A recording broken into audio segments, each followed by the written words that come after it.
Question 12. Two unbiased dice, each with faces numbered 1, 2, 3, 4, 5, and 6, are rolled. What is the probability of a 6 appearing on at least one of the dice?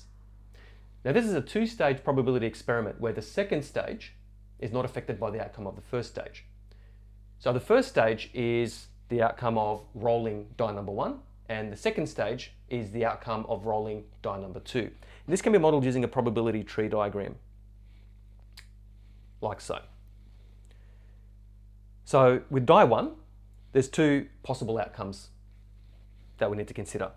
We're either rolling a 6, and there's a 1 on 6 chance of rolling a 6, or we do not roll a 6. So rolling the numbers 1, 2, 3, 4, or 5. And there's a 5 on 6 chance of not rolling a 6. Now likewise with die number 2, now die number 2 is not affected by the outcome of die number 1. And the probability of rolling a 6 is 1 over 6, and the probability of not rolling a 6 is 5 over 6. And likewise for this part of the tree diagram, probability of rolling a 6 is 1 over 6, and the probability of not rolling a 6 is 5 over 6.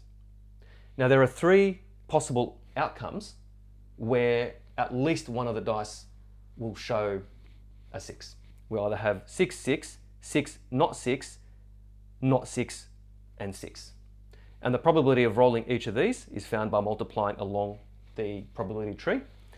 So the probability of rolling a 6 and a 6 can be found by multiplying 1 over 6 multiplied by 1 over 6, which equals 1 over 36.